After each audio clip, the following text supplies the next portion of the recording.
guys, today I am wiring this sub back here behind my seat, and I need to remove the center console. So I figured I'd make a center console removal video because some people remove it to paint it or for other reasons, so just wanted to show you guys how to do that.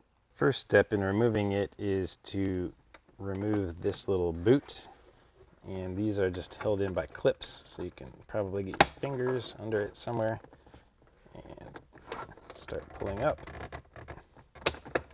gently,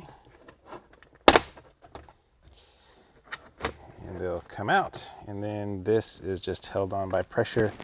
Just pull it straight off and it comes off. So here are the little clips, so you know what they look like.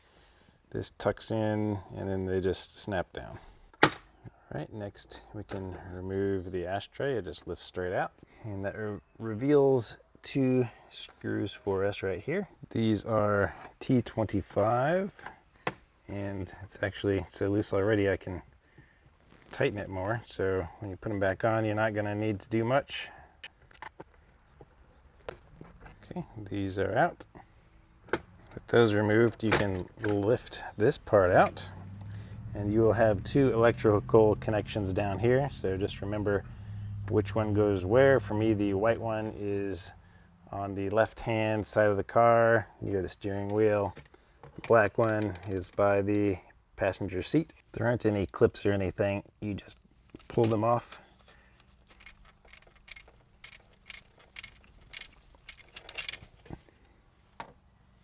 So once that's removed, it will reveal a third screw down here, and this one is a T20.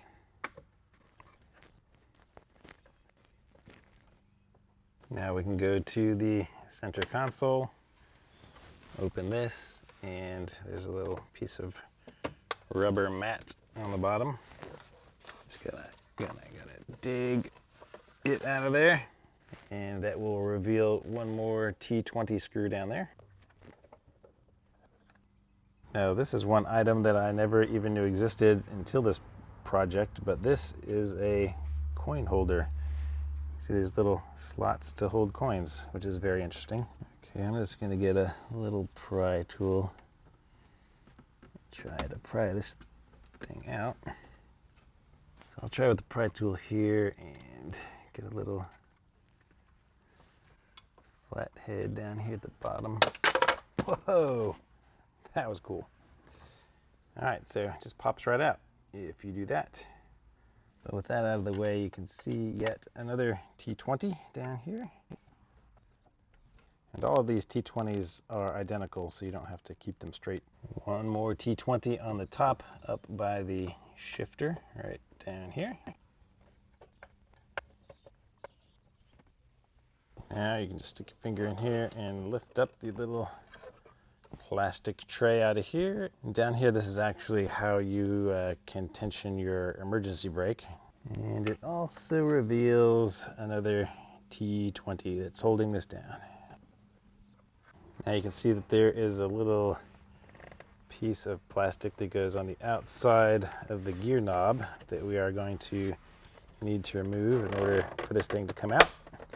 And this thing just has some more plastic snaps. Pull up close. Two at the top, on the side here, and two on the bottom.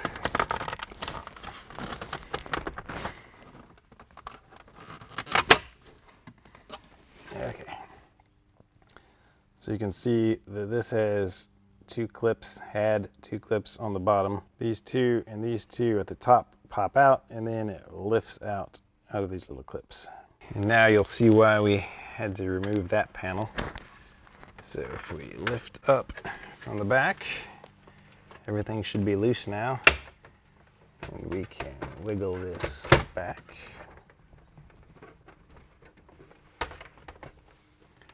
And it will allow us eventually to sneak it past the brake. Okay, so that part pops out.